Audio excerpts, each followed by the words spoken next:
আসসালামু আলাইকুম শিক্ষার্থীরা, রচনার ক্লাসে তোমাদের সবাইকে সাদর আমন্ত্রণ এবং শুভেচ্ছা। আমরা আজকে ক্লাসে বিশ্বকোষ নিয়ে আলোচনা করব। বিশ্বকোষ বলতে কি বোঝায়, বিশ্বকোষে হচ্ছে পৃথিবীর কাছে বিশ্বকোষ হচ্ছে পরিচয়টা কেমন এবং বিশ্বকোষ আমাদের কি কাজে লাগে, এই সকল বিষয় নিয়ে হচ্ছে আমাদের আজকের মূল আলোচনা। তো একদম প্রথমেই দেখি আমরা ভূমিকা অংশের মধ্যে ভূমিকা। মানব সভ্যতার ইতিহাসে জ্ঞান সংরক্ষণ ও বিস্তারের অন্যতম প্রধান মাধ্যম হচ্ছে বিশ্বকোষ, অর্থাৎ হচ্ছে জ্ঞান সংরক্ষণ করার ক্ষেত্রে এবং জ্ঞানকে বন্টন করার ক্ষেত্রে বিশ্বকোষ ভূমিকা পালন করে থাকে। বিশ্বকোষ শব্দটি শুনলে চোখের সামনে ভেসে ওঠে এক বিশাল জ্ঞান ভাণ্ডার, যেখানে পৃথিবীর নানা প্রান্তে নানা বিষয়ের তথ্য সুনিপুণভাবে সাজানো থাকে। এটি মূলত একটি তথ্য সম্ভার, যেখানে বিষয়ভিত্তিক কালানুক্রমিক বিশ্বজগতের নানা জ্ঞান ও তথ্য সংকলিত থাকে।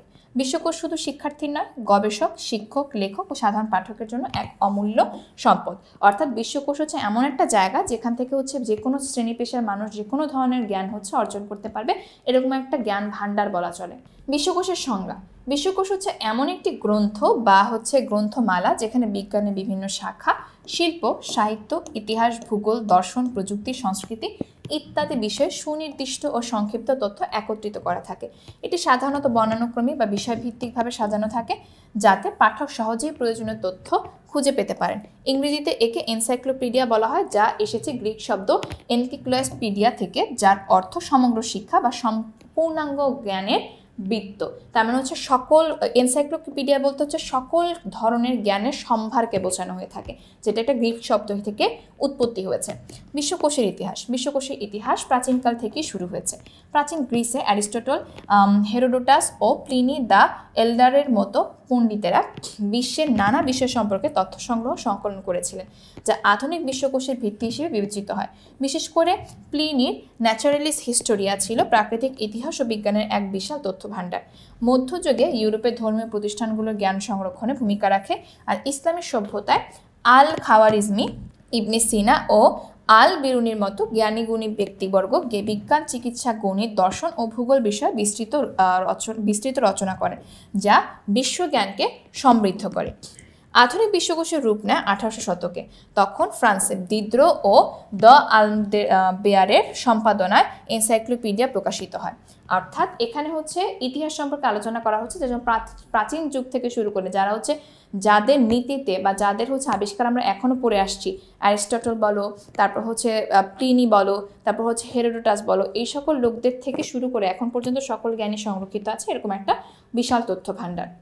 এবং ইংল্যান্ডে 1768 সালে প্রকাশিত হয় এনসাইক্লোপিডিয়া ব্রিটানিকা, যা আজও বিশ্বজ্ঞান সংরক্ষণের ক্ষেত্রে অন্যতম প্রধান উৎস।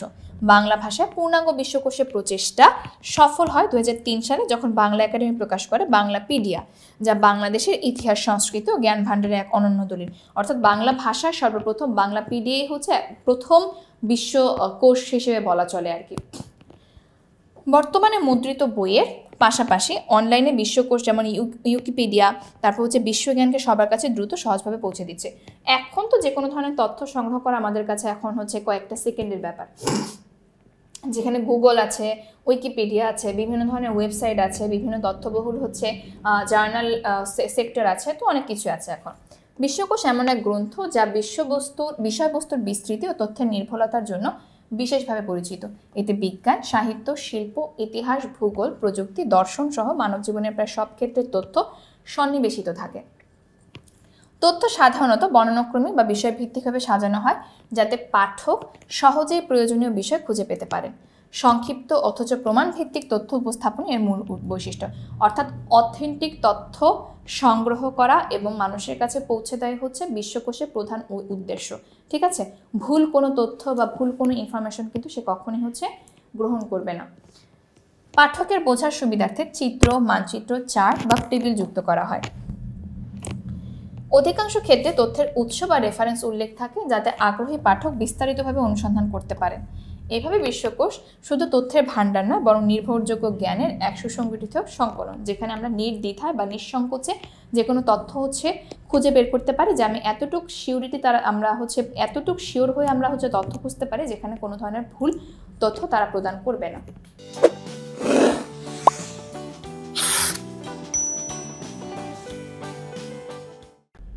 আচ্ছা, এবার আসলে হচ্ছে বিশ্বকোষের প্রকারভেদ। কি কি ভাবে বিশ্বকোষকে ভাগ করা হয়ে থাকে? বিশ্বকোষ মূলত দুই ধরনের হতে পারে, সাধারণ বিশ্বকোষ ও বিশেষায়িত বিশ্বকোষ। সাধারণ বিশ্বকোষে মানব জীবনের প্রায় সব শাখা ও ক্ষেত্রের তথ্য একত্রে সন্নিবেশিত থাকে। এতে বিজ্ঞান, ইতিহাস, সাহিত্য, প্রযুক্তি, সংস্কৃতি প্রভৃতি বিষয়ে সংক্ষিপ্ত অথচ নির্ভুল তথ্য পাওয়া যায়। উদাহরণ হিসেবে এনসাইক্লোপিডিয়া ব্রিটানিকা, তারপর হচ্ছে ওয়ার্ল্ড বুক এনসাইক্লোপিডিয়া এবং বাংলাপিডিয়া উল্লেখযোগ্য। অন্যদিকে বিশেষায়িত বিশ্বকোষ নির্দিষ্ট কোনো বিষয়ের ওপর কেন্দ্রিত হয়।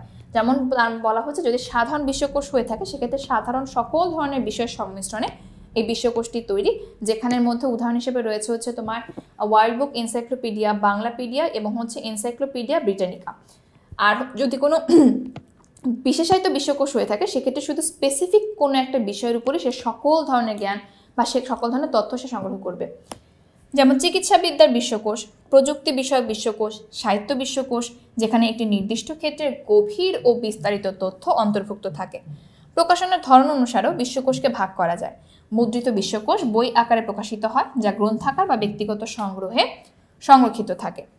অনলাইন বিশ্বকোষ যেমন উইকিপিডিয়া ইন্টারনেটের মাধ্যমে যে কোনো সময় ও যে কোনো জায়গা থেকে পড়া যায় এবং সহজে হালনাগাদ করা সম্ভব। অর্থাৎ কি বলছে, অনলাইনের মাধ্যমে বিভিন্ন বিশ্বকোষ যেমন উইকিপিডিয়া ইন্টারনেটের মাধ্যমে যে কোনো জায়গা থেকে যে কোনো সময় যে কোনো কিছু আমরা পড়ে নিতে পারবো। এছাড়া মাল্টিমিডিয়া বিশ্বকোষে ভিডিও, অডিও, ইন্টারঅ্যাক্টিভ উপাদানের মাধ্যমে তথ্য উপস্থাপন করা হয়, যা পাঠকের কাছে বিষয়বস্তুকে আরও জীবন্ত ও আকর্ষণীয় করে তোলে। এরপর আমরা জানবো হচ্ছে বিশ্বকোষের গুরুত্ব, যে কতটা গুরুত্বপূর্ণ ভূমিকা পালন করছে বিশ্বকোষ আমাদের জীবনে। বিশ্বকোষ মানব জ্ঞান সংরক্ষণ ও বিস্তারের এক নির্ভরযোগ্য মাধ্যম। এটি শিক্ষা, গবেষণা, সংস্কৃতি সংরক্ষণ ও তথ্য যাচাইয়ে গুরুত্বপূর্ণ ভূমিকা পালন করে। সঠিক ও প্রমাণভিত্তিক তথ্য প্রদানের মাধ্যমে বিশ্বকোষ ব্যক্তিগত জ্ঞান বৃদ্ধি এবং সমাজের সচেতনতা গঠনে সহায়তা করে। নিম্নে বিশ্বকোষের গুরুত্ব আলোচনা করা হলো। শিক্ষা ও গবেষণা সহায়ক শিক্ষার্থী, শিক্ষক ও গবেষকরা নির্ভুল ও প্রমাণভিত্তিক তথ্য পাওয়ার জন্য বিশ্বকোষের উপর নির্ভর করেন। তথ্য যাচাইয়ের নির্ভরযোগ্য উৎস ইন্টারনেটের যুগেও সঠিক তথ্য যাচাই করতে বিশ্বকোষ অত্যন্ত কার্যকরী, কারণ বর্তমান সময়ে ইন্টারনেটের যুগ হওয়া সত্ত্বেও কিন্তু অথেন্টিক নিউজের থেকে বা হচ্ছে তোমার যথাযথ তথ্যের থেকে কিন্তু অনেক বেশি অযাচিত তথ্য বা হচ্ছে অনেক ভুল তথ্য কিন্তু অনেক ঘোরাফেরা করতে থাকে। তো সেখান থেকে আমার প্রয়োজনীয় যে নির্ভুল তথ্যটা সেটা খুঁজে বের করাটা কিন্তু অনেক বেশি গুরুত্বপূর্ণ। সর্বজনীন জ্ঞানের প্রসার, এটি বিভিন্ন বিষয় সম্পর্কে সাধারণ মানুষের জ্ঞান ও সচেতনতা বৃদ্ধি করে। ভাষা ও সংস্কৃতি সংরক্ষণে ভূমিকা, দেশীয় ভাষায় রচিত বিশ্বকোষ স্থানীয় ইতিহাস, সংস্কৃতি ও ঐতিহ্যকে সংরক্ষণ করে। বিষয়ভিত্তিক ধারণা প্রদান, বিভিন্ন শাখার সংক্ষিপ্ত অথচ সুসংগঠিত ধারণা পাওয়া যায়।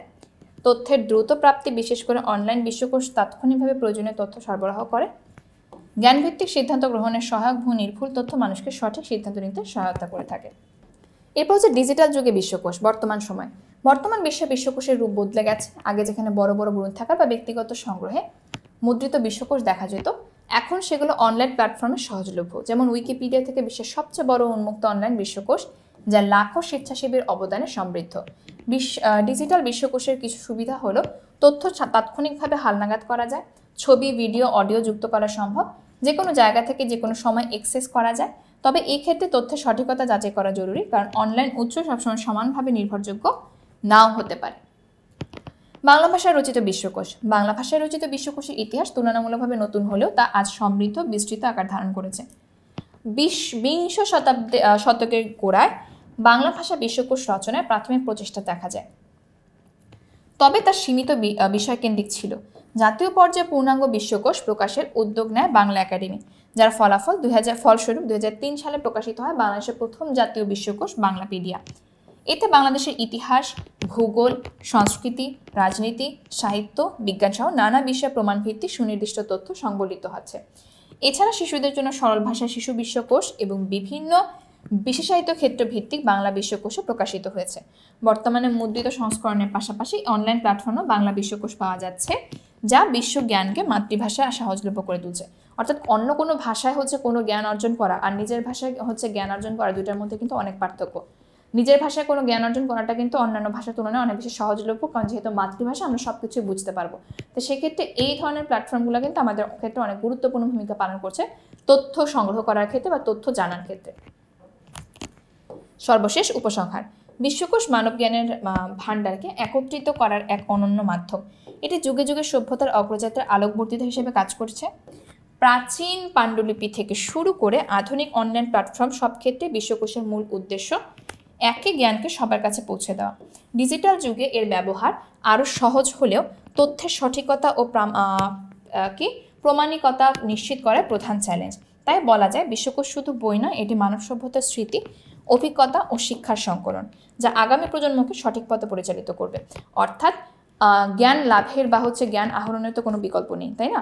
তো সেই জ্ঞান লাভের জন্য আমাদের একটা নির্ভরযোগ্য একটা জায়গা বা নির্ভরযোগ্য একটা বিশ্বকোষ বা নির্ভরযোগ্য একটা প্ল্যাটফর্ম কিন্তু অনেক বেশি গুরুত্বপূর্ণ ভূমিকা পালন করে।